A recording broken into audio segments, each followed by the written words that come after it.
Lasting 24 hours in the Arctic sounds simple until you try. It's quiet, cold, and nothing works the way you expect. Time feels slower and small problems grow fast. Most people think they're doing fine, right up until they're not. Do you think you'd make it? Well, let's find out. Welcome to the Arctic. Maybe your plane crashed or you lost a bizarre bet. Either way, you stand on an endless white landscape with a freezing body and an angry stomach. You look for anything edible. Trees with fruit? None. Food stores? Not here. Your stomach growls so loudly nearby, seals are filing noise complaints. In the Arctic, food never just appears. No restaurants, no delivery, no snack machines hidden behind ice blocks. The landscape is emptier than a school cafeteria serving Mystery Meat Day. I'll gather some berries, you think? Smart move. Except everything edible hides under feet of snow and ice during winter. Those Arctic plants you once read about?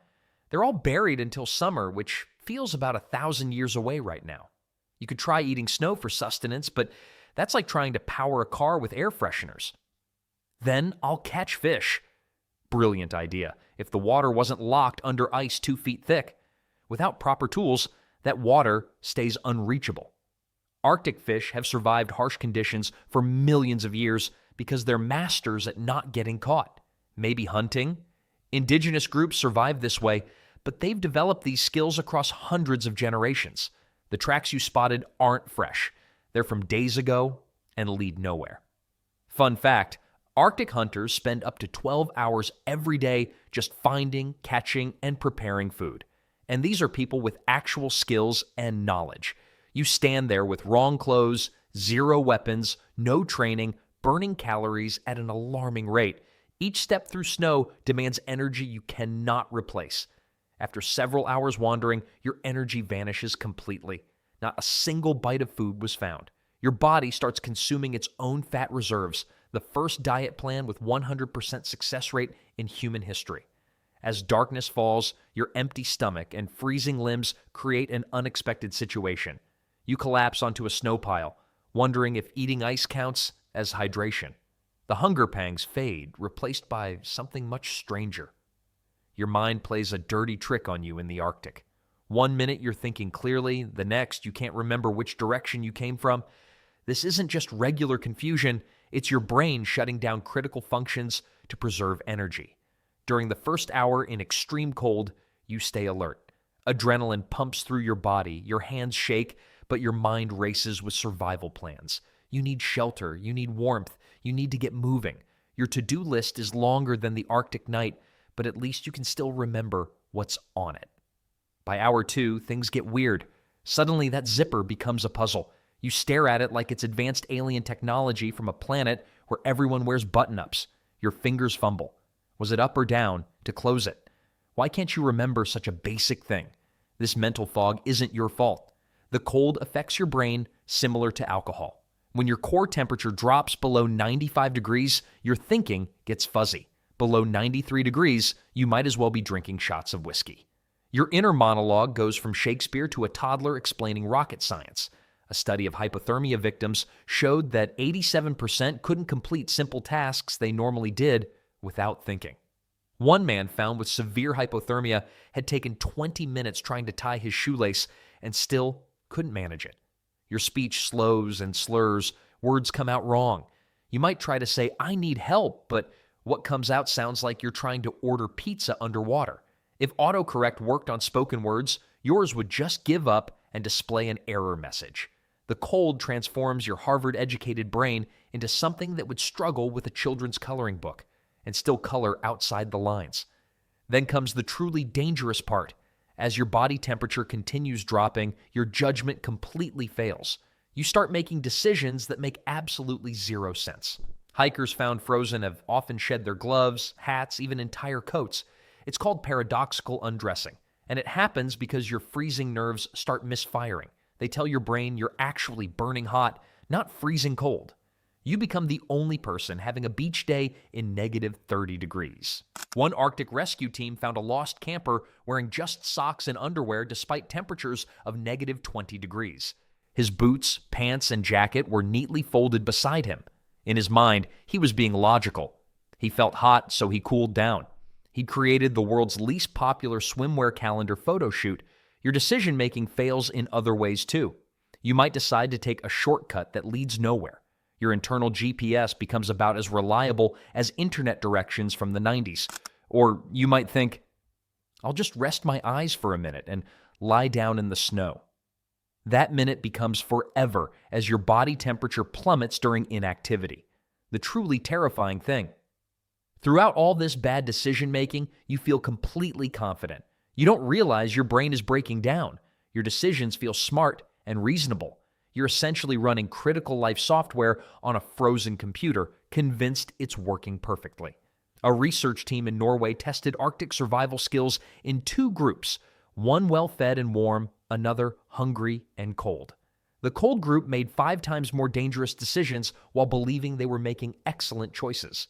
Your brain becomes that friend who swears they're fine to drive after 6 drinks, absolutely convinced of their abilities while spectacularly incorrect. Except instead of car keys, they're holding your actual life in their hands. By hour 4 or 5, you might wander aimlessly, leaving critical gear behind. You might build a snow shelter, but forget to crawl inside it. You become the architect who designs the perfect house, but then sleeps in the front yard. And all this mental deterioration happens while you're also dealing with another cruel reality of Arctic survival. Calories become your most precious resource in the Arctic. That granola bar in your pocket, it might keep you alive for another hour, barely. Your body burns energy at a shocking rate when the temperature drops below freezing, turning survival into a brutal math problem. Let's start with the basics. At room temperature, an average person burns around 2,000 calories daily just existing. But the Arctic, it demands far more from your body. The moment you step into sub-zero temperatures, your metabolism kicks into overdrive. Movement through deep snow is exhausting. Each step sinks you knee-deep, requiring 3 to 4 times the energy of walking on solid ground. A mile-long trek that would take 20 minutes on a sidewalk might take 2 hours in the Arctic and cost you 500 calories instead of 100. Walking through Arctic snow burns more calories than a gym workout. Unfortunately, there's no protein shake waiting at the end, just more snow that looks at you and laughs. But the real calorie thief isn't movement. It's your body's desperate attempt to maintain its core temperature of 98.6 degrees. When the air around you hovers at 0 or below, the heat drains from your body constantly.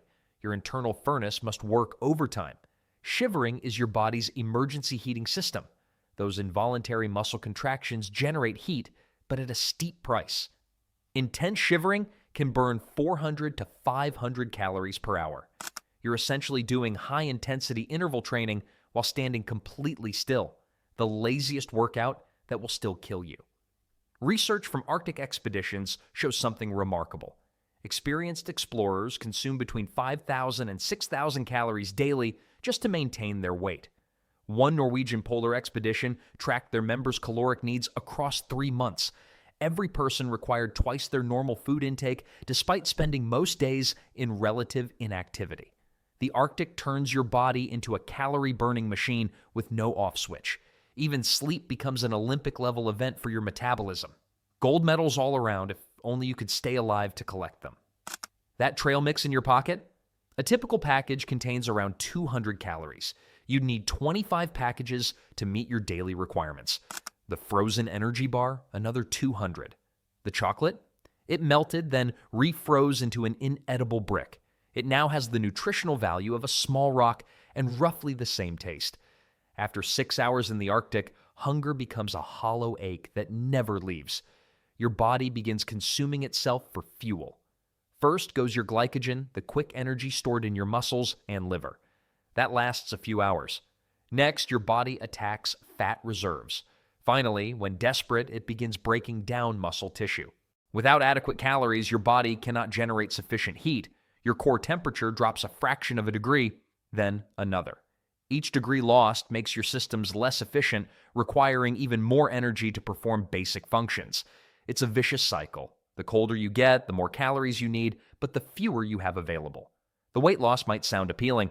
The Arctic diet: lose 10 pounds in 24 hours. But this isn't the kind of weight loss that looks good on magazine covers. It's the kind that medical textbooks warn about with skull and crossbone symbols. And the truly cruel part?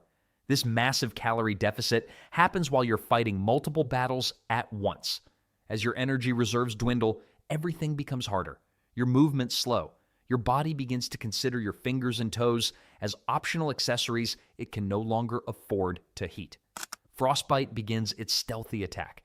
As the cold sinks deeper into your body, you suddenly realize that something else might be working against you. You wore a big coat, maybe two. Seems smart until you start sweating. In the Arctic, the clothing choices you make literally determine whether you live or die. Most people think Arctic survival is simple. Wear lots of thick, heavy clothes. Layer up, bundle up, cover every inch of skin. This sounds logical, but it's actually one of the deadliest mistakes you can make. Here's the brutal truth. Sweat is your enemy in the Arctic. When you overexert yourself while wearing too many layers, your body responds the way it always does. It sweats to cool down. But in sub-zero temperatures, that moisture becomes a killer. Damp clothes lose heat 25 times faster than dry ones. Let that sink in. 25 times. A study from the University of Manitoba found that wet clothing can drop your effective insulation value by up to 80%. That cozy jacket suddenly provides about as much warmth as a damp newspaper. Your super warm, puffy coat turns into a personal refrigerator once it gets wet from sweat. Mother Nature's very own practical joke. Cotton clothing is particularly deadly. That cotton t-shirt you're wearing underneath everything, it soaks up moisture like a sponge and holds it right against your skin. The frontiersman saying cotton kills isn't an exaggeration. It's a literal warning. Cotton retains moisture for hours, steadily draining your body heat the entire time.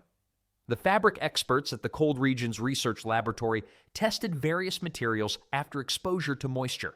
Cotton took 6 hours to dry in Arctic conditions. Wool, despite being heavier, dried in under 2 hours and, crucially, continued providing some insulation even while damp. But fabric choice is just the start of your clothing disasters.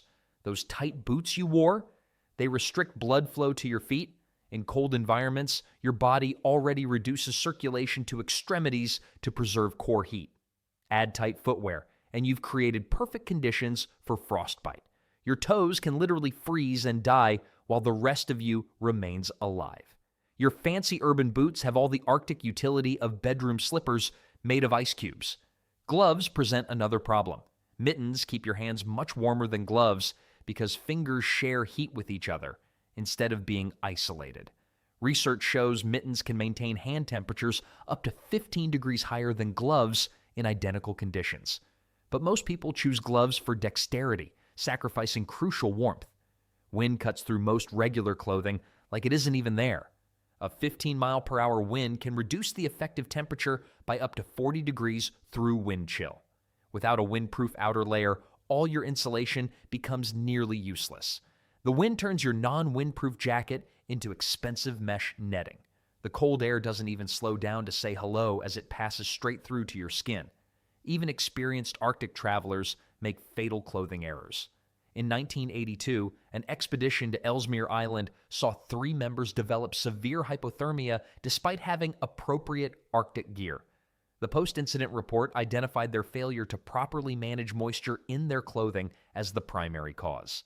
Proper Arctic dressing follows a careful system of layers, a moisture-wicking base, insulating mid-layers, and a windproof, water-resistant outer shell.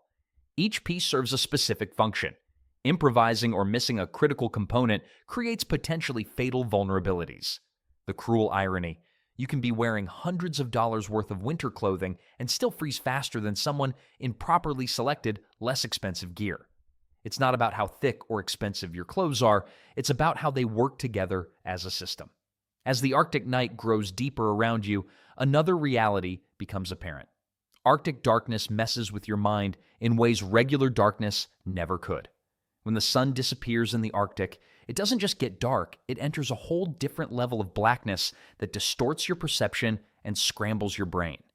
During winter months above the Arctic Circle, the sun might not rise at all. Zero daylight, none. Not even a peak. This phenomenon, called polar night, can last for weeks or even months depending on how far north you are. In Barrow, Alaska, the sun sets in November and doesn't rise again until January. That's 66 consecutive days of darkness. The sky transitions from black to slightly less black, then quickly back to black again. It's like the sun just checking if anyone is still alive up there before hiding again for 6 weeks. Nope, still humans, not worth coming up. Your brain evolved to use daylight as its primary clock. Without it, your internal timing system collapses completely. Is it 4 in the morning or 4 in the afternoon? Without visual cues, you can't tell. Your body's circadian rhythm, the internal system that regulates sleep and wakefulness, gets thrown into chaos. Studies of Arctic residents show many develop Arctic insomnia, where they feel simultaneously exhausted and unable to sleep. Your internal clock starts running on something between random and broken. If watches were this unreliable, the manufacturer would be sued out of business within hours. The darkness destroys your ability to judge distance and depth. Human eyes need contrast to accurately perceive the world. In darkness or flat light conditions, your depth perception fails spectacularly. A 10-foot drop might look like flat ground. A small hill might appear to be a distant mountain. Military exercises in Arctic darkness found 87% of participants consistently misjudged distances by at least 50%. Some couldn't tell if an object was 10 feet away or 100 feet away. It's like trying to navigate using a map drawn by someone who failed both geography and art class simultaneously. Moving through Arctic terrain becomes dangerous even for those with perfect vision. You misjudge slopes, mistake ice for solid ground, and can't tell if that white patch ahead is snow or thin ice covering freezing water. Navigation turns into a game of guess which direction is which, with the wrong answer being you freeze to death. Not exactly the game show you hope to star in. No $1 million prize, just hypothermia. Your headlamp creates new problems. The beam only illuminates a small area directly in front, creating tunnel vision that further distorts perception. Battery power drains faster in extreme cold too. Most batteries lose up to 50% of their capacity when temperatures drop below zero. That bright headlamp you started with dims steadily until you're essentially holding a dying firefly in front of your face and hoping it shows you where to step. Even worse, the darkness creates a crushing psychological weight. Your brain, deprived of sensory input, begins to create its own visual stimulation. Shadow figures move at the edges of your vision. Strange lights appear and disappear. The mind begins to interpret normal sounds, wind through rocks, ice cracking, as voices or music. As you stumble through the endless night, exhaustion settles into your bones. All you want is to do is close your eyes, and in the Arctic, that seemingly innocent need brings its own set of dangers. You're exhausted, muscles aching, feet numb. You sit down to rest.